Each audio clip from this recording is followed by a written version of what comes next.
Exercise 1.2 का ये रहा 9वां प्रश्न।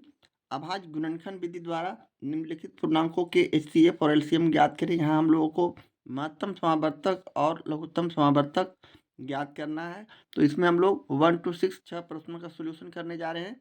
तो पहला प्रश्न लेते हुए 6, 72 और 120 का हम लोग एचसीएफ और एलसीएम उसी तरह निकालेंगे जैसे हमने प्रश्न 8 में निकालते आ रहे हैं।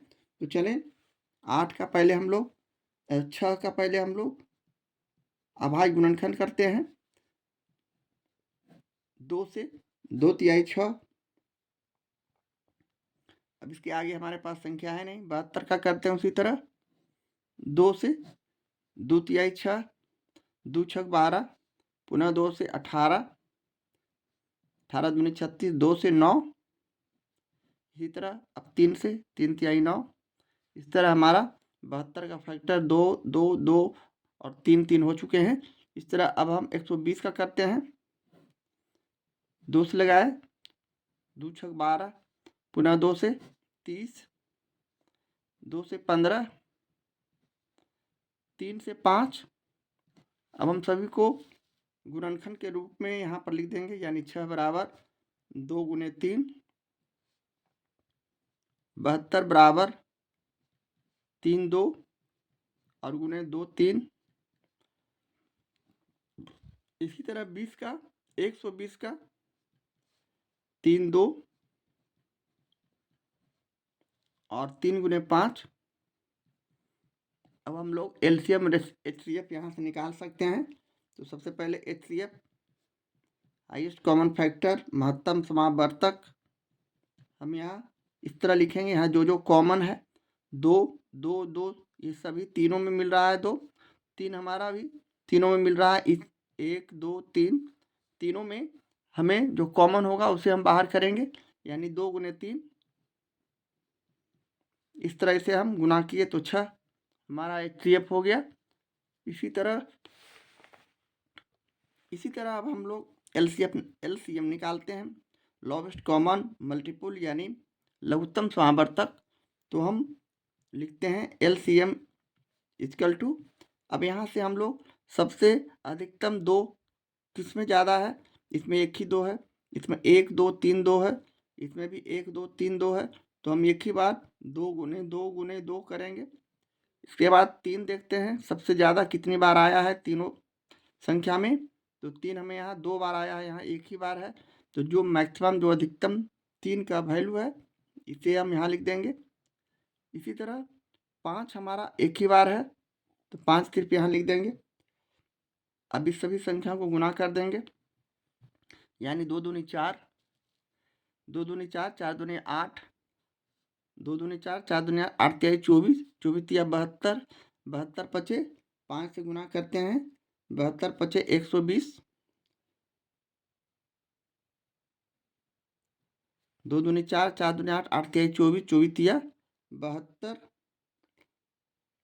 ठीक तो है, थोड़ा सा जांच कर लेते हैं ठीक से।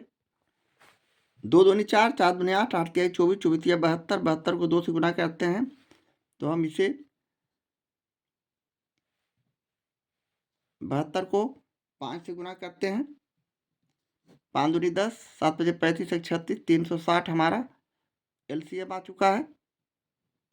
अब हम 6 और 360 ही हमारा ये सॉल्यूशन है, इसका आंसर है। इस तरह हम प्रश्न 1 का सॉल्यूशन करते हैं। प्रश्न 9 का ये रहा दूसरा प्रश्न। 8 9 और 25 का हम लोगों को एचसीएफ और एलसीएम निकालना है। तो उसी तरह फैक्टर करते हैं गुणनखंड अभाज्य गुणनखंड विधि द्वारा। 8 का 2 से 2 चौक 8, 2 से लगाए 2। इसी तरह 9 का 3 से ही लगेंगे 3। इसी तरह 25 का 5 से करेंगे और 5। इस तरह हम इसे इकट्ठा एक जगह लिखते हैं, यानी 8 बराबर इसे गुणनफल के रूप में लिखते हुए 2 गुने 2 गुने 2, 9 का 3 गुने 3। इसी तरह सभी में फैक्टर 1 इसमें रहेंगे ही, 1 से सभी में गुना किया जा सकता है, रिजल्ट में कोई चेंजिंग नहीं होती है। तो 1 हम यहाँ रखेंगे। और उसी तरह 25 का 5 गुने 5 गुने 1। अब यहाँ हमें कॉमन लेना है एचसीएफ एलसीएम निकालने में। तो एचसीएफ पहले निकालते हैं। यहाँ दो एक दूसरे में जो मिलता है उसे लिखते हैं, तो यहाँ सिर्फ एक ही मिलता है। इस तरह ये एक तरह से सहभाज्य संख्या का संख्या है। यहाँ एक हम लिखेंगे HCF, इसलिए कि एक ही सिर्फ मिल रहा है, बाकी कोई संख्या इसमें एक दूसरे से कॉमन नहीं हो पा रहा है। इस तरह हम HCF 1 लिखेंगे और LCM इसी तरह सभी संख्या को गुना करते हैं 2-3 बार, मैक्सिमम 3 बार है 2, तो हम 2 गुने 2 गुने 2 किए, 3 यहाँ 2 बार है, 3 गुने 3 किए, और 5 हमें यहाँ भी 2 बार है, और सभी संख्या को गुना कर देंगे, यानी 2 दूनी 4, 4 दूनी 8, 8 तिहाई 24, 24 तिया 72, और 72 25 यहाँ फिर हम गुना करते हैं 2 बार, यानी 72 को 5 से गुना किए तो 5 दूनी 10 के 0 हासिल 1, 7 पचे 35, 1 36, पुनः 5 से गुना किए, 0 6 पचे 30 के 0 हासिल 3, 5 तिया 15, 3 18, यानी 1800 हमारा LCM आ चुका है, इसलिए 1 और 1800 हमारा आंसर हो गया। इस प्रश्न का सोल्यूशन हो गया। इस तरह हम प्रश्न 9 के दूसरे प्रश्न का सोल्यूशन करते हैं। प्रश्न 9 का ये रहा तीसरा प्रश्न। 12, 15 और 21 का हमें अभाज्य गुणनखंड विधि से हमें LCM और HCF निकालना है, तो इसी तरह हम इसे भी फैक्टर करेंगे। अभाज्य गुणनखंड करेंगे 12 का, 2 से 2 छक 12, पुनः 2 से 3, इसी तरह 15 का करते हैं तो 3 से 3 पचे 15, इसी तरह 21 का करते हैं तो 3 सती 21, इसे हम इकट्ठा एक जगह लिखते हैं। 12 बराबर 2 गुने 2 गुने 3, 15 बराबर 3 गुने 5, इसी तरह 21 को लिखते हैं 3 गुने 7। अब इसमें हमें जो कॉमन है उसे बाहर करते हैं। चलिए पहले LCM निकालते हैं। यहाँ मैक्सिमम यानी अधिकतम 2 की संख्या 2 बार है, हम पहले 2 को 2 बार लिख लेंगे। अधिकतम 3 की संख्या सभी संख्याओं में एक ही बार है, एक बार हम गुणा करेंगे 3 से। 5 भी एक ही बार है और 7 भी एक ही बार है, इसे हम गुना करते हैं। 2 दूनी 4, 4 तिहाई 12, 12 पचे 60, 7 छक 42, यानी 420। इसी तरह HCF लेते हैं तो हमारा जो तीनों में कॉमन हो, 12, 15, 21 का जो हमने गुणनफल लाया है उसमें तीनों में जो मिलता हो एक दूसरे में, यानी 3 सिर्फ मिल रहा है, बाकी 2 2 बार है, 5 7 ये सभी संख्या नहीं मिल पा रहे हैं, तो हम यहाँ सिर्फ 3 इसका महत्तम समावर्तक लिख देंगे, और 420 और 3 हमारा इस संख्या का सॉल्यूशन हो गया, आंसर हो गया। इस तरह हम प्रश्न 9 के तीसरे प्रश्न का सॉल्यूशन करते हैं। अब लेते हैं प्रश्न 4 को। चौथे प्रश्न में 36, 45 और 72 का हमें LCM और HCF निकालना है, तो उसी तरह 36, 45 और 72 का फैक्टर करते हैं भाज्य गुणनखंड विधि से। इसका गुणनफल निकालते हैं। 2 से 36 का हमने लगाया तो 18 दूनी 36, पुनः 2 से 9, पुनः 3 से 3 तिहाई 9। इस तरह का प्रश्न हम लोग क्लास 8 से ही बनाते आ रहे हैं। 45 का उसी तरह, ये 5 4 9 3 से विभाज्य होंगे, 2 से नहीं होंगे, तो 3 से हमने लगाया, 15 तिया 45, 3 से पुनः इसे काटे तो 5। अब आगे फैक्टर हमारा नहीं होगा। 72 से किए, 2 से 2 तिहाई 6, 2 छक 12, 2 से किए 18, पुनः 2 से किए तो 9, 3 से किए 3। इस तरह अब हम 36 को गुणनफल के रूप में इस तरह लिख सकते हैं, 2 गुने 2 गुने 3 और गुने 3। 45 को भी हम इस तरह गुणनफल के रूप में लिख सकते हैं, 3 गुने 3 गुने 5। इसी तरह 72 को भी हम गुणनफल के रूप में इस तरह लिख सकते हैं, 2 गुने 2 गुने 2 और गुने 3 गुने 3। अब यहाँ से हम लोग LCM और HCF निकाल सकते हैं। तो सबसे पहले लघुत्तम समावर्तक हम लिखेंगे, और 2 की संख्या अधिकतम कितनी बार है सभी तीनों संख्याओं में, तो यहाँ 2 बार है, यहाँ एक भी बार नहीं, यहाँ 3 बार है, तो 3 बार वाले 2 को हम यहाँ लिखेंगे। पुनः 3 को देखेंगे अधिकतम कितनी बार सब है, सब जगह तीनों संख्या में, तो 3 यहाँ 2 बार है, यहाँ भी 2 बार है, यहाँ भी 2 बार है, तो एक ही बार 3 गुने 3 करते हैं। अब संख्या बच गया 5, इसे भी हम 5 को यहाँ लिख देंगे और इसे हम गुणा कर देंगे। 2 दूनी 4, 4 दूनी 8, 8 तिहाई 24, 24 तिया 72, 72 को 5 से गुणा किए, 5 दूनी 10, 7 से 35, 1 36 यानी 360। इसी तरह महत्तम समावर्तक भी लिख सकते हैं। तीनों संख्याओं में जो कॉमन होगा वो हमारा महत्तम समावर्तक होगा।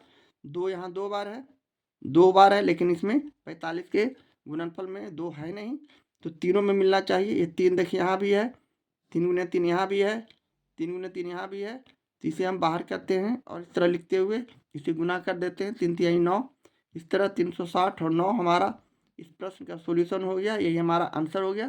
प्रश्न 9 का 4 का सोल्यूशन हम इसी तरह करते हैं। प्रश्न 9 का ये रहा 5वां प्रश्न। 42, 63 और 140 का में महत्तम स्वावर्तक और लघुत्तम स्वावर्तक निकालना है। तो उसी तरह हम यहाँ भी अभाज्य गुणनखंड विधि से 42 का अभाज्य गुणनखंड करेंगे, यानी 2 से 2 दूनी 4 और 1, अब 3 से 3 सती 21। इसी तरह 63 का करते हैं 3 से, इसलिए कि 6 3 9, 3 से विभाज्य है, 3 दूनी 6 और 1, पुनः 3 से 3 सती 21। इसी तरह 140 का 2 से 70 दूनी 140, पुनः 2 से 35। अब यहाँ 5 से करते हैं, 5 सते 35। इस तरह अब हम इसे गुणनफल के रूप में लिखते हैं। 42 बराबर 2 गुने 3 गुने 7। इसी तरह 63 का 3 गुने 3 गुने 7। इसी तरह 140 का 2 गुने 2 गुने 5 गुने 7। अब हम लोग यहाँ से लघुत्तम समावर्तक और महत्तम समावर्तक निकाल सकते हैं। तो एलसीएम हम लिखते हुए सबसे मैक्सिमम अधिकतम 2 की संख्या कितनी बार है, तो 2 की संख्या 2 बार है, तो हम यहाँ 2 को 2 बार गुना कर देंगे। इसी तरह 3 का मैक्सिमम अधिकतम 3 की पुनरावृत्ति कहाँ सबसे ज़्यादा है, तो ये 63 में 3 गुने 3 2 बार है 3, इसलिए 3 2 बार हम यहाँ गुना कर देंगे। 7 हमें या 5 हमें एक ही बार है, तो हम इसे 5 गुने 7 करते हुए इसे गुणनफल के रूप में लिख देंगे, यानी 2 दूनी 4, 4 तिहाई 12, 12 तिया 36, 36 को 5 से गुना करते हैं अपने रफ वर्क में, और 7 से पुनः इसका गुणनफल को करेंगे। 6 25 30 के 0 हासिल 3, 5 से 15 3 18, 7 से गुना किए 18 सत्ते 26 से, यानी हम यहाँ डायरेक्ट 1260 हमारा गुणनफल हो गया और यह एलसीएम हो गया। इसी तरह एचसीएफ भी निकालते हैं।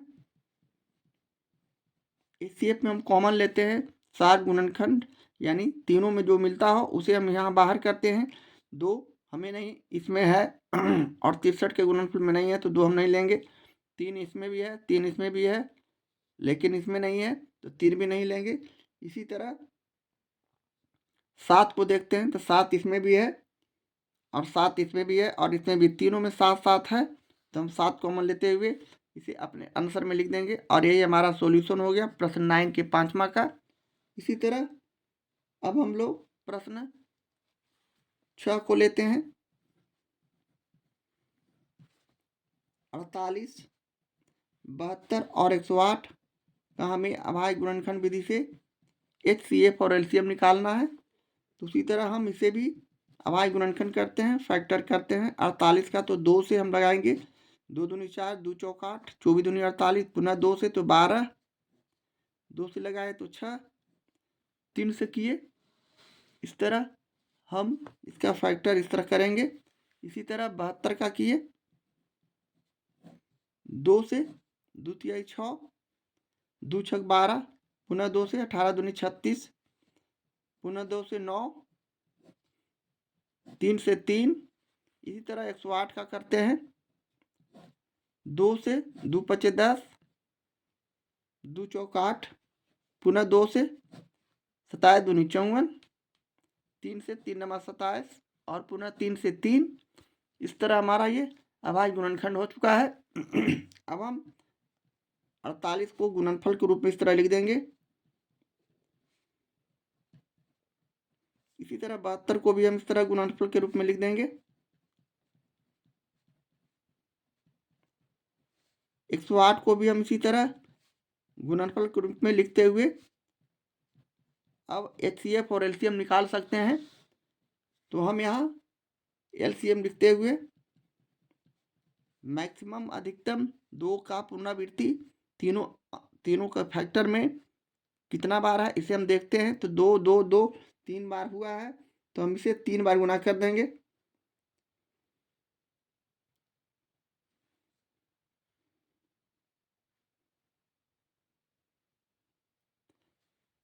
यहाँ गलत हो रहा है, यहाँ 2 से होगा तब 3 होगा।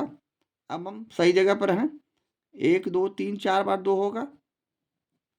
इस तरह हम 4 बार वाले 2 को यहाँ मल्टीप्लाई करेंगे, गुना करेंगे। और 3 यहाँ मैक्सिमम 3 बार है, तो यहाँ हम 3 को 3 बार गुना करते हैं। अब इसका हम गुणनफल निकालते हैं। 2 दूनी 4, 4 दूनी 8, 8 दूनी 16, 16 तिया 48, 48 को 3 तिहाई 9 से गुना कर देंगे। 9 8 72 के 2 हाथ में 7, 9 तो 36 और 7 43 हो गया, यानी 432 हमारा LCM हो चुका है। इसी तरह HCF भी निकालेंगे। HCF निकालने में हमें तीनों के गुणनफल में कॉमन को देखना पड़ता है, जो तीनों में मिलता है। तो यहाँ देखें 2 गुने 2, 2 बार 2 मिल रहा है, ये 2 और ये 2 और ये 2, 3 भी एक बार मिल रहा है। इस तरह इसमें एक ही 3 है, तो एक ही बार तीनों को लिखेंगे, यानी 2 गुने 2 गुने 3। इस तरह हम इसे गुना करते हैं, तो 2 दूनी 4, 4 तिहाई 12। इस तरह 432 और 12 हमारा सॉल्यूशन हो गया, आंसर हो गया, इस प्रश्न का सॉल्यूशन हो गया। इस तरह हम प्रश्न 9 के 6 प्रश्न का सॉल्यूशन करते हैं।